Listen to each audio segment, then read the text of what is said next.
नमस्कार मित्रों, उम्मीद है आप सभी बिल्कुल स्वस्थ होंगे। मित्रों,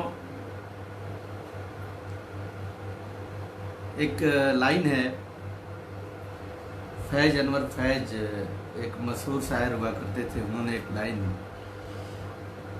लिखी थी, हम मेहनत कश जग वालों से, हम मेहनत कश जग वालों से जब अपना हिस्सा मांगेंगे, एक खेत नहीं, एक देश नहीं, हम सारी दुनिया मांगेंगे। ये लाइन निश्चित तौर पे आपको कुछ यकीन और कुछ उम्मीद दिला रही होगी। आज हम किस मुद्दे पे आपसे बात करने वाले हैं। ओम प्रकाश यति एक अच्छे साहित्यकार रहे। उन्होंने दो लाइनें लिखी, अगर इस जहान में मजदूर का नामो निशान न होता, फिर न होता हवा महल और न ताजमहल होता। आप हमारा इशारा समझ गए होंगे। आज हम बात करने वाले हैं उन श्रमिकों के बारे में जिससे सिर्फ हमारा हिंदुस्तान ही नहीं, सारा विश्व प्रगति की राह पे चलता है। और उनको हम, या अपने देश की बात कर रहे हैं या पूरे विश्व की बात कर रहे हैं, उस देश की तरक्की और उसके विकास में वो एक रीढ़ की हड्डी के सरीके अपना योगदान देते हैं। लेकिन एक लाइन से हम उन श्रमिक भाइयों के लिए एक बात मैं कहना चाहूँगा, किसी को क्या बताएं कि कितने मजबूर हैं हम, किसी को क्या बताएं कि कितने मजबूर हैं हम, बस इतना समझ लीजिए कि मजदूर हैं हम। आज ये लाइन कहीं न कहीं से उन मजदूरों की उन मजबूरियों की तरफ इशारा करती हैं, जिसके बारे में, जिसके लिए, जिसकी बेहतरी के लिए शायद हम 1 मई का ही बस इंतज़ार करते हैं। बाकी 364 दिन हम बहुत मतलब उनसे नहीं रखते। कुछ मुनव्वर राना साहब का एक, जब तक हम आपसे तर्क वितर्क करेंगे, कुछ चंद लाइनें उन साहित्यकारों के, उर्दू अदब के उन हुनरमंदों के कुछ लाइन इन मजदूरों के प्रति आपको मैं समर्पित करूंगा। मुनव्वर राना साहब, उन्होंने एक लाइन लिखी, सो जाता है फुटपाथ पे अखबार बिछाकर, सो जाता है फुटपाथ पे अखबार बिछाकर, मजदूर कभी नींद की गोली नहीं खाता। बेशक ये लाइन आपको बताती है, आपको एहसास दिलाती है कि जो मजदूर वर्ग है ये अपनी मेहनत और अपनी ताकत से अपनी सुकून की जिंदगी को बसर करता है। हमें अहमद सलमान की भी वो लाइन याद आती है, कुचल कुचल के फुटपाथ को न चलो इतना, यहाँ पर रात को मजदूर ख्वाब देखते हैं। मित्रों, बड़े अफसोस के साथ मैं कह सकता हूँ, सरकारी मशीनरी किसी भी देश की हो,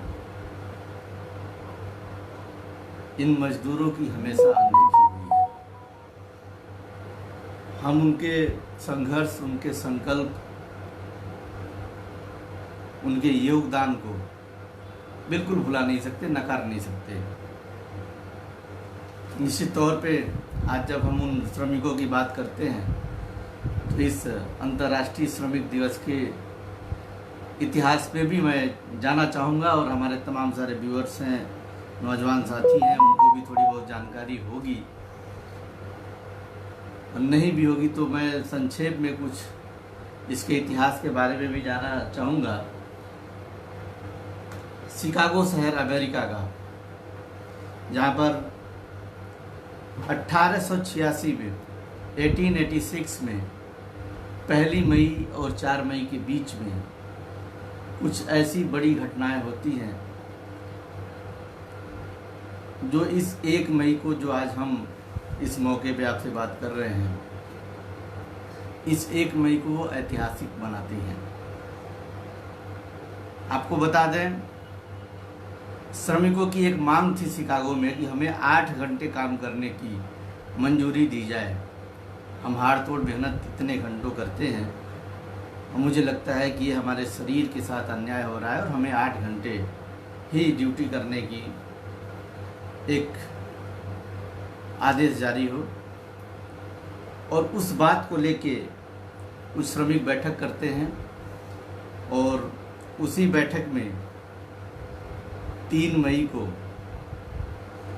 जो मालिकान होते हैं और जो पुलिसकर्मी होते हैं अकारण ही उनके ऊपर गोलीबारी करते हैं, हमला करते हैं और 6 लोगों की जान, 6 मजदूरों की जान ले लेते हैं।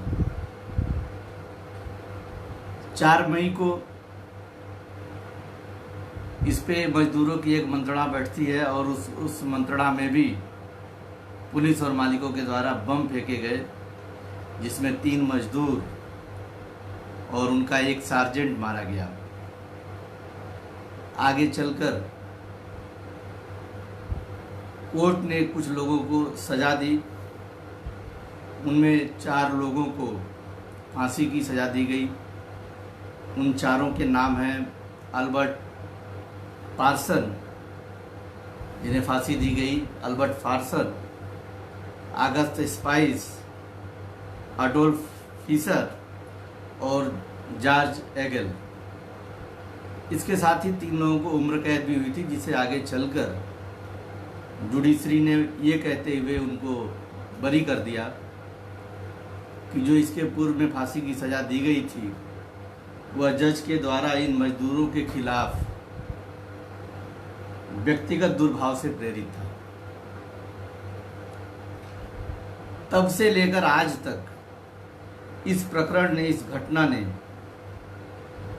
6 साल बाद उम्र कैद के लोग जब रिहा होते हैं, हालांकि उससे पहले ही 1887 11 नवंबर का दिन था वो फांसी का, उसके 6 साल बाद 3 लोग जिनको उम्र कैद होती है वो बरी होते हैं।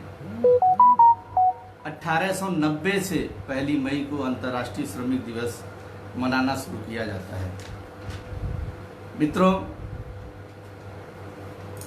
आज हमारा देश, आज आप समझ सकते हैं हमारे देश में भी अच्छी खासी संख्या श्रमिकों की है। ये जो बहुमंजिली इमारतें आप देख रहे हैं, बड़ी कड़ी मेहनत, बड़े परिश्रम, जी तोड़ हाड़ तोड़ मेहनत के बाद हमारे इन श्रमिकों ने इस देश की तरक्की में, चाहे वो बड़ी बड़ी गगनचुंबी इमारतें हों, फैक्ट्रियां हों या फिर सरकार के अन्य संसाधन हों जहां श्रमिकों की आवश्यकता पड़ती है, उन्होंने अपनी बड़ी ही महत्वपूर्ण भागीदारी निभाई। और आज मैं आपको बता दूं, तकरीबन 40 करोड़ लोग श्रमिक की श्रेणी में इस देश में आते हैं। राजनीति की जो परिपाटी है, राजनीति की जो व्यवस्था है, विशेष तौर पे हम पूरे विश्व की बात नहीं करेंगे, हम अपने हिंदुस्तान की बात करते हैं, इस भारत देश की बात करते हैं, तो हमेशा श्रमिकों के साथ सौतेला व्यवहार ही हुआ। मित्रों, अभी लॉकडाउन का समय चल रहा है। इन श्रमिकों के साथ इस लॉकडाउन में कितना न्याय हुआ, और अगर हुआ तो उस न्याय को देने में, न्याय करने में कितनी देरी हुई श्रमिकों के साथ, ये आप बहुत बेहतरीन तरीके से समझ सकते हैं। श्रमिकों, मजदूरों, कामगारों की बिना चिंता किए हमने जब लॉकडाउन किया तो बिल्कुल ये नहीं सोचा कि ये जो श्रमिक वर्ग है, जो ये ऑर्गेनाइजेशन है श्रमिकों का, वो तो खैर आवाज़ उठाने से रहे, लेकिन अनऑर्गेनाइज सेक्टर के जो श्रमिक हैं उनके ऊपर क्या बीती होगी, सरकार ने शायद विचार नहीं किया और लॉकडाउन कर दिया। बहरहाल हम उस राजनीतिक परिप्रेक्ष्य में नहीं जाना चाहेंगे, लेकिन हमारा बस इशारा था कि ये जो एक बड़ा श्रमिक वर्ग है देश के अंदर, हमने उसके बारे में चिंता नहीं की। आज़ादी के बाद एक पलायन देश में आज़ादी के समय हुआ था, जब भारत और पाकिस्तान का बंटवारा हुआ और लगभग 72 लाख लोग पाकिस्तान से हिंदुस्तान आए और 72 लाख के ही आसपास, लगभग 72.5 लाख के आसपास लोग पाकिस्तान से भारत आए और भारत से पाकिस्तान भी गए। उसके बाद ये सबसे बड़ा पलायन आज हुआ है। उतना तो नहीं था, लेकिन एक बड़ी संख्या पलायित हुई शहरों से गांवों की तरफ। 400 किलोमीटर, 600 किलोमीटर, 800 किलोमीटर आपने सुना लोग पैदल चल के अपने घर पहुंचे, और इस बीच 100, 200, 300 लोगों ने दम भी तोड़ दिए। कोई भूख से, कोई चल के, कोई किसी कारण से लोगों ने दम भी तोड़ा, जिनके बारे में हम और हमारी मीडिया आज जिक्र नहीं कर रही है। सरकार तो कहती है हम आपके साथ 24 घंटे तैयार हैं। सरकार ने कहा, लॉकडाउन के बाद कहा कि हम श्रमिकों के साथ, हम ये जो कामगार लोग हैं जो ये बाहर नौकरी करने गए हैं, हम उनके साथ खड़े हैं। चलिए, आज से एक खुशी की बात है, आज अंतर्राष्ट्रीय श्रमिक दिवस है। मैं सरकार को बधाई देता हूँ, केंद्र सरकार को बधाई देता हूँ कि आज ही उन्होंने एक शुरुआत भी कर दी और एक ट्रेन स्पेशल उन्होंने तेलंगाना से झारखंड के लिए चलाया है। तेलंगाना के लिंगमपल्ली से रांची हटिया के लिए, इसमें स्पेशली जो हमारा मजदूर वर्ग है वो चल के अपने घर जाएगा। सरकार के इस कदम का मैं निर्णय करता हूँ, लेकिन ये निर्णय देर ही से ही इसका स्वागत किया जाना चाहिए। 24 घंटे तैयार रहने वाली सरकार उन 300 लोगों के मौत की भी जिम्मेदार मानी जा सकती है, ठहराई जा सकती है। बहरहाल, इस बीच एक आवाज़ कांग्रेस की महासचिव प्रियंका गांधी जी ने भी उठाई थी, और सबसे पहले उन्होंने ये मांग किया था कि जो हमारा मजदूरों का वर्ग है, श्रमिकों का वर्ग है, जो तमाम राज्यों में जाके सरकारी शहरों में मजदूरी का काम कर रहे हैं, उनकी चिंता सरकार करे और उन्हें घर पहुंचाए। ये पहली बार प्रियंका जी ने इस आवाज़ को उठाया था। तमाम निर्णयों के बीच, प्रयोगों के बीच धीरे धीरे हम सही राह पे आगे बढ़ रहे हैं। सरकार का मैं स्वागत करता हूं। मित्रों, इन सब के बीच बड़ा महत्वपूर्ण विषय है कि हम श्रमिकों के उत्थान में कितना कुछ कर पाए हैं। हम पीछे की सरकार में नहीं जाएंगे, हम मौजूदा सरकार पे नहीं जाएंगे, लेकिन पीछे के सरकार की बात हो या मौजूदा सरकार की बात हो, उनकी जो रिपोर्ट्स है, जो उनकी कार्य योजना रही, जो उनका इम्प्लीमेंटेशन रहा, वो कितना रहा, इस पे जरूर जाना चाहिए। आज आपको पता होगा, दिल्ली, राजधानी दिल्ली में मजदूरों के लिए एक विशेष पैकेज केजरीवाल ने दिया, जिसमें 5,000 रुपये उन्होंने कहा कि हम श्रमिकों के अकाउंट्स में डालेंगे। आज कितना ये दुर्भाग्य की बात है, आपको बता दें, देश में जितने भी श्रमिक हैं, अकेले दिल्ली की अगर बात करें तो 92% ऐसे श्रमिक हैं जो रजिस्टर्ड नहीं हैं। फिर उनको ये 5,000 रुपये हम कैसे मुहैया कर पाएंगे? हालांकि करोड़ों रुपए इस पे केजरीवाल सरकार ने खर्च किया, लेकिन एक बहुत बड़ा वर्ग श्रमिकों का जो आज तबाह है, बदहाल है, वो वंचित रह गया इस सहयोग से। आज श्रमिकों के लिए कोई पॉलिसी नहीं है। 1948 में ही श्रमिकों के लिए योजनाओं की शुरुआत हो गई थी और आज हम 21वीं सदी के आज 2020 में बात कर रहे हैं। आज भी हम जो डाटा है श्रमिकों का, उनको हम कंपाइल नहीं कर पाए हैं।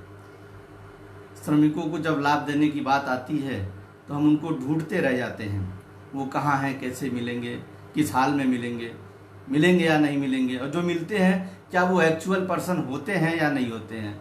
बड़ी दुविधा की स्थिति है। जो बिल्डर्स हैं, जो बड़े बड़े निर्माण की कंपनियां हैं, और वो जो सरकार को अपने मजदूरों की, श्रमिकों का जो डाटा देते हैं, वो उसमें से 100% मजदूर एक्चुअल में काम करते हुए नहीं पाए जाते। वो घुमंतु टाइप के होते हैं। गोरखपुर से दिल्ली गए, लखनऊ से मुंबई गए, कुछ दिन काम किया और चले आए। डाटा फीडिंग तो हो गई, रजिस्ट्रेशन तो हो गया, लेकिन फिर कालांतर में जब कहीं कोई काम वो बिल्डर्स करते हैं तो उन्हीं का डाटा वहाँ पे अटैच कर दिया जाता है। ऐसे में उनको लाभ भी नहीं मिल पाता। आज कमोबेश देश की स्थिति दिल्ली में, जैसा मैंने बताया, लगभग 91 से 92% लोग रजिस्टर्ड श्रमिक नहीं हैं। हमको उन श्रमिकों के बारे में चिंता करने की ज़रूरत है। जब हम आम लोगों की ज़िंदगी को बेहतरी पे लाने की बात करते हैं तो हमारा ये प्रयास होना चाहिए कि सच में हम सिर्फ कहने की बात नहीं। आज तो इतना हरास हो रहा है मूल्यों का। अब ये सारे डेज, ये चाइल्ड डे है, ये फादर डे है, ये लेबर डे है, ये इन्वायरमेंटल डे है, तमाम तरह के जो डे हैं वो बस वन डे हैं। ये 365 डेज नहीं है। क्यों नहीं है? क्या ये सिर्फ एक अकेजन के लिए, एक उत्सव के लिए, बस उतने के लिए ही हम उस पर अमल करते हैं? और सच्चाई यही है कि हम आज बात कर रहे हैं तमाम सरकारें प्रदेशों की, केंद्र की आएंगी। ये जो हमारा श्रमिक वर्ग है, आप हमारा जो एग्रीकल्चर का सेक्टर है, जो कृषि का सेक्टर है, मैं आपको बता दूं, लगभग 53% लोग देश के एग्रीकल्चर के फील्ड में काम करते हैं।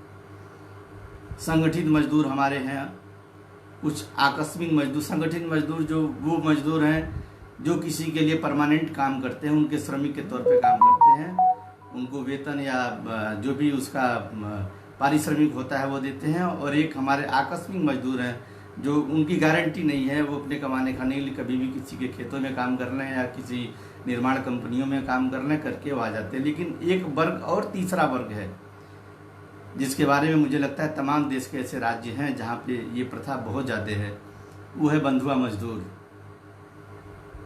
लोग ऐसे लोगों को कर्ज दे के और कर्ज की अदायगी न होने के बाद उनको बंधुआ बना के उनसे काम करते हैं। ये तमाम सारे सेक्टर हैं। ये डेज आज हम श्रमिक दिवस मना के, मजदूर दिवस मना के हम उनको क्या दे सकते हैं? असल मायने का जो श्रमिक है, जो मजदूर है, उसे तो कुछ पता ही नहीं आज क्या हो रहा है। आज उसके लिए कोई स्पेशल डे है, उसे कुछ नहीं पता है।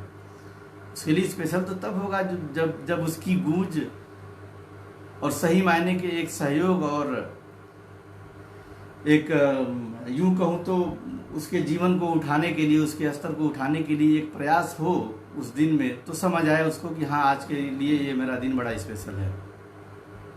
मित्रों, देश के 71% जो श्रमिक, उनके पास कोई लिखित अनुबंध नहीं है। आप समझ सकते हैं, लगभग 54% ऐसे श्रमिक हैं जिनको अगर एम्प्लॉयर जो उनको काम देते हैं, जो मालिकान हैं, 54% श्रमिक ऐसे हैं जिनको वो छुट्टी के दिन का पैसा तक नहीं देते। ये है आज हम श्रमिक दिवस मना रहे हैं।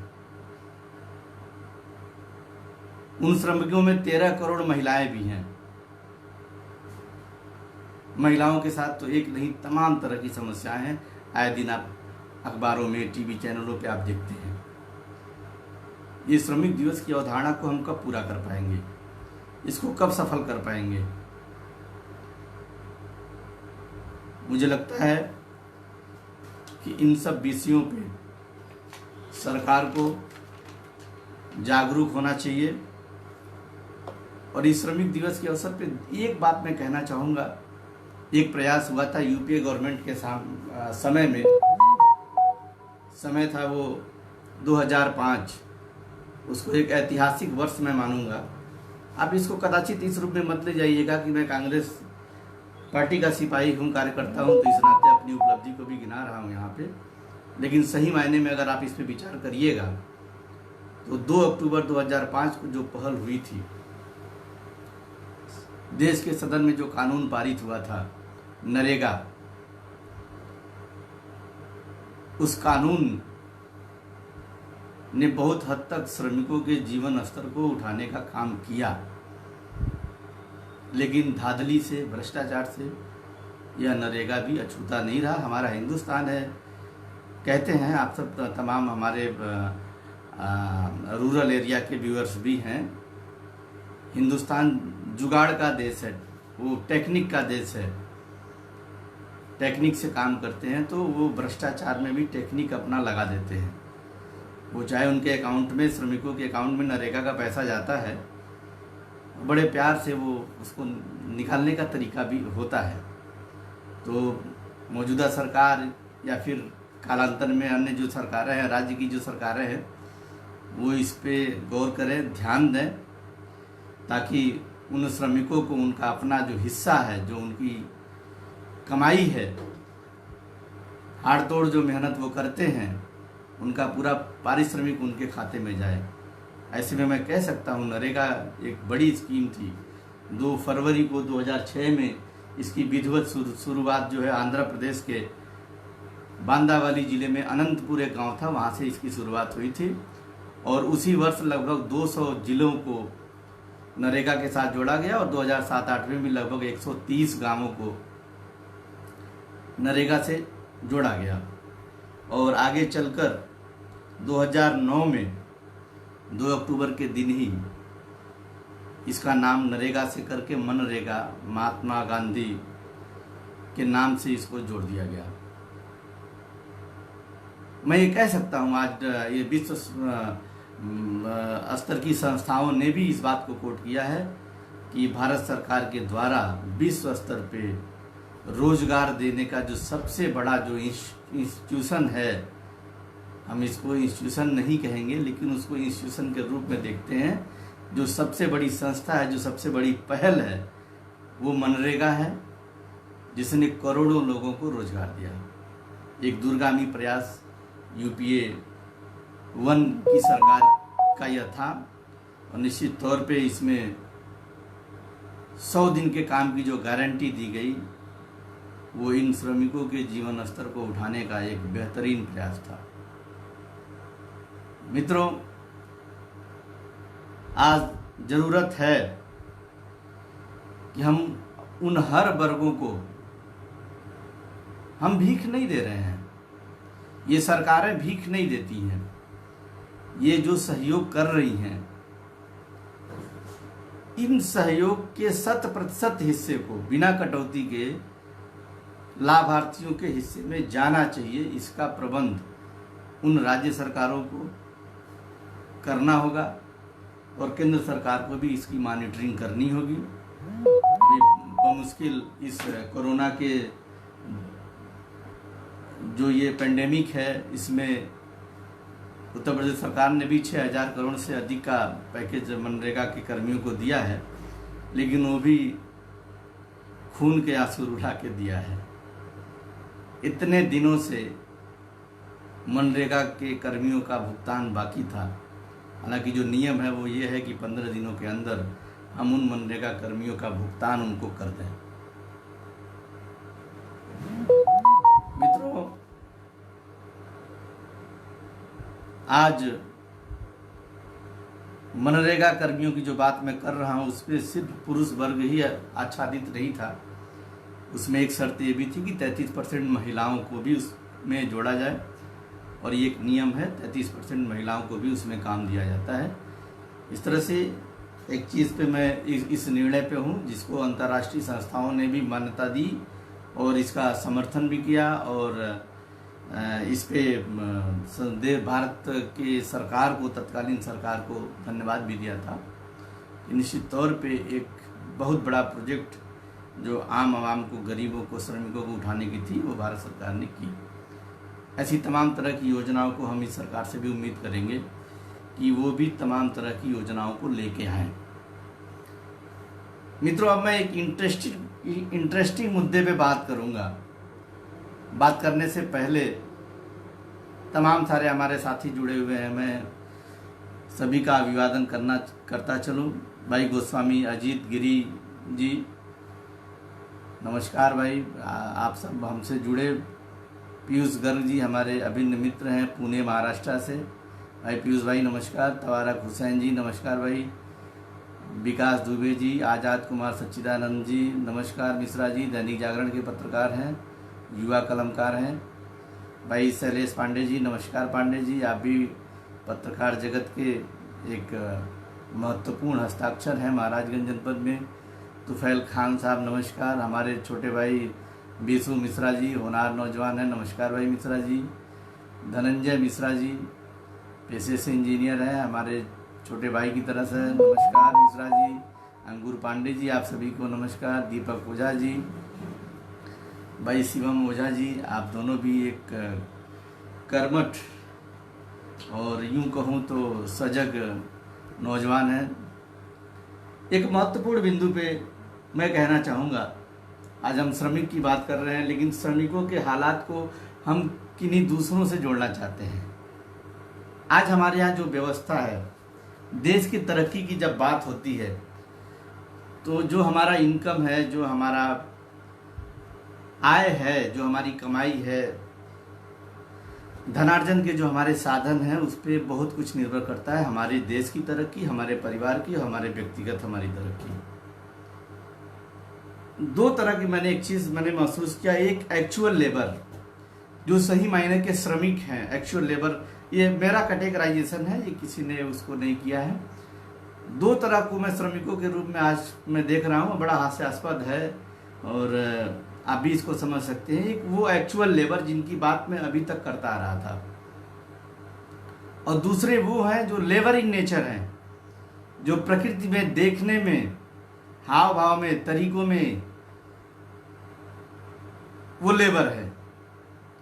लेबर इन नेचर मैं उनको नाम देता हूँ, लेबर इन नेचर, दिखने में, प्रकृति में लेबर। अब मैं इसमें किन वर्ग को जोड़ना चाहता हूँ, हालांकि वो लेबर नहीं है, वो श्रमिक नहीं है।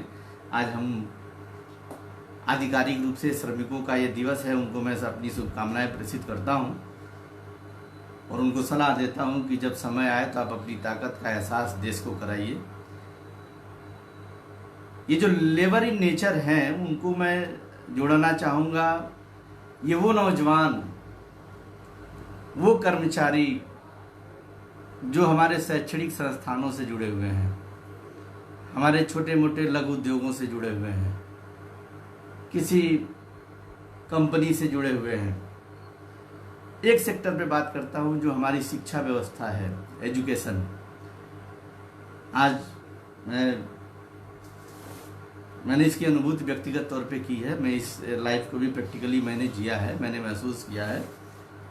लेकिन उस महसूस में भी मैं अभी ठीक था, मेरे से बहुत बुरे दशे में लोग आज हैं। आप उन अध्यापकों को देखिए जो नर्सरी स्कूलों में, प्लेवे स्कूलों में, जो मैनेजमेंट के स्कूल्स हैं, उसमें योग्य लड़के, योग्य नौजवान, पीएचडी होल्डर्स, 2-2, 3-3 सब्जेक्ट से पोस्ट ग्रेजुएट, ट्रेंड नौजवान, आपको पता है उनका शोषण किस तरह से हो रहा है। वो भी हमारी नज़र में लेबर के दायरे में आते हैं। मैं कहना नहीं चाहता उनको सैलरी क्या मिलती है संस्थानों के द्वारा। अब चाहे प्रबंध तंत्र की अपनी कुछ मजबूरियां हों या फिर सरकार की बेरुखी हो, कहीं न कहीं से ये जो लेबर इन नेचर में आते हैं, ये श्रमिक, मैं इनको श्रमिक ही कहूँगा। मैं इनको कैसे कहूँ ये लेक्चरर है, ये मैं इनको कैसे कहूँ कि ये टीचर है, ये प्रिंसिपल है, मैं कैसे कहूँ? बाई नेचर तो हैं वो, अपनी ज्ञान क्षमता से, अपने तौर तरीक़ों से वो जो समाज की सेवा कर रहे हैं, बहुत कम लोग ऐसा कर पाएंगे। बहुत ही सीमित संसाधन में, बहुत ही कम वेतन में, लेबर से भी दयनीय स्थिति है। मुझे लगता है कि सरकार को ऐसा जो पढ़ा लिखा वर्ग है, जो कहने को तो पढ़ा लिखा वर्ग है, सम्मानित जॉब से रिलेटेड है, लेकिन बेचारा है मजदूर, वर्क ऑफ नेचर में भी मजदूर है। मैं इस बात को इसलिए कोट कर रहा हूं कि आज और कहीं ना कहीं से ये प्राइवेट संस्थान, आप इनको पूरी तरह से दोषी नहीं कर सकते, दोषी नहीं कह सकते। अरबों रुपए आज हम एनजीओज पे फूकते हैं, अरबों रुपए उसका एनजीओज के, अगर अब आपको आंकड़े दिखा दें तो आप चौंक जाएंगे। पीछे जो आंकड़े जो खर्च हो गए उसका अनुमान आप जब लगाएंगे, जब उसको समझने का प्रयास करेंगे, आउटपुट जीरो, खर्च अरबों रुपए। सेवा स्वास्थ्य और शिक्षा, इन 3 मुद्दों पे प्राइवेट सेक्टर्स को भी, सरकार को उनको मदद करनी चाहिए, क्योंकि वहाँ जो लोग काम कर रहे हैं वो लेबर से कम नहीं है। उनको जो सैलरी दी जाती है वो ऐसी नहीं है कि वो अपना परिवार का पेट पाल पाएँ। मित्रों, बहुत सारी चीज़ें हैं। मैं आप सभी साथियों को, इस बीच हमारे तमाम अन्य साथी भी इस बीच हमसे जुड़े हैं। भाई मनोज प्रजापति जी हमारे छोटे भाई हैं, कैसे हैं प्रजापति जी? शरद शुक्ला जी हमारे बड़े ही कर्मठ साथी हैं, हमारे दल से जुड़े हुए हैं, बहुत ही ओजस्वी युवा हैं। राकेश गुप्ता जी, राकेश भाई कैसे हैं? नमस्कार। देवेंद्र तिवारी जी छोटे भाई, आशीर्वाद यादव जी, बहुत बढ़िया आशीर्वाद जी, आप सबने हमको ज्वाइन किया, बहुत अच्छा लगा। मित्रों, कुल मिला जुलाकर मैं यही कहना चाहूँगा, जो मैं लेबर इन नेचर के रूप में मैंने जिनको इंगित किया, इन पे एक दिन आपको आवाज़ बुलंद करने की ज़रूरत है। अदरवाइज़ जो देश की तरक्की की बात हम करते हैं, तरक्की होगा कैसे? हमारा जीवन स्तर कैसे उठेगा?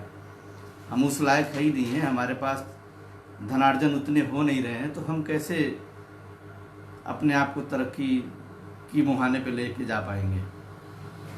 आज ज़रूरत है आप सब तैयार होइए, और ये जो तमाम डेज आते हैं, ये जो तमाम डेज हैं, इनको सिर्फ 1 डेज के लिए डेज मत बनाइए, इनको 365 दिन इनकी चिंता करने की ज़रूरत है। और जब आप सजग होंगे, आज हमने कहा कि 1886 में जो घटना अमेरिका के शिकागो में हुई, इसके दूरगामी परिणाम इतने हुए कि मैं आपको बता नहीं सकता। कई देशों के सरकारें, संस्थाएं बदल गई, लोगों का जीवन स्तर ऊंचा हुआ।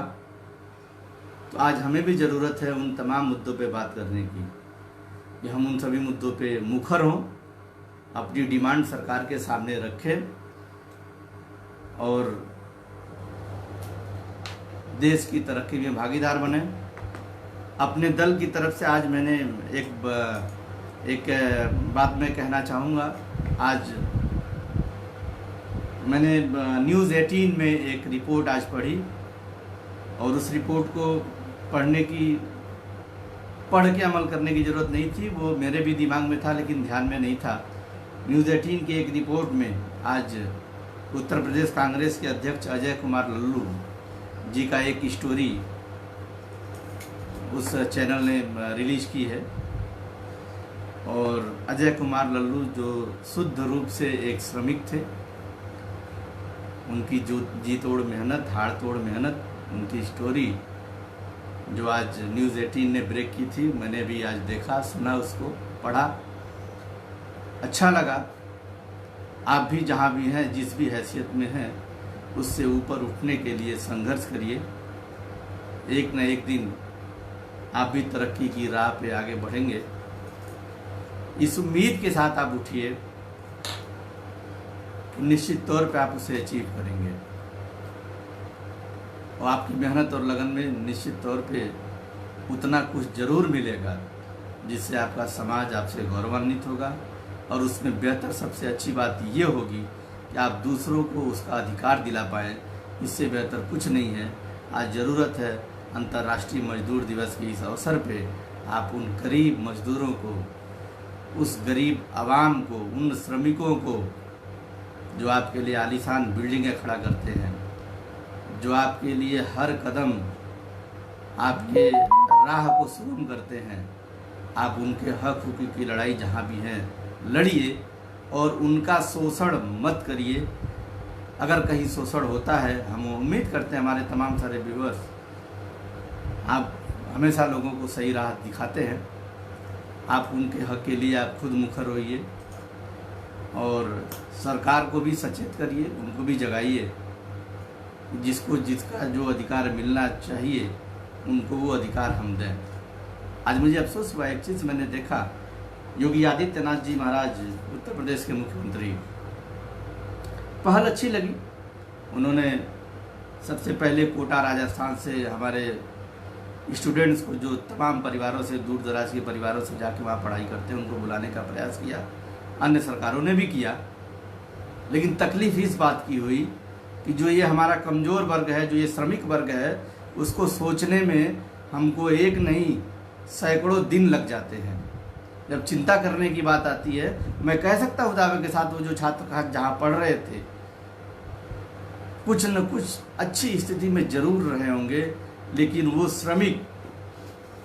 श्रमिक जो फुटपाथ पे अखबार बिछा के सोते हैं और वहाँ अपना ख्वाब देखते हैं, उनकी चिंता सबसे पहले होनी चाहिए थी। बहरहाल सरकार देर आई दुरुस्त आई। आपने श्रमिकों को सम्मान देने का एक प्रयास किया है। हम आवाज़ इसके लिए उठाने के लिए माननीय प्रियंका गांधी जी को भी धन्यवाद देंगे। सबसे पहले उन्होंने इस बात के लिए आवाज़ भी उठाई कि हमको अपने प्रवासी मजदूरों को अपने घर बुलाने की चिंता जरूर करनी चाहिए।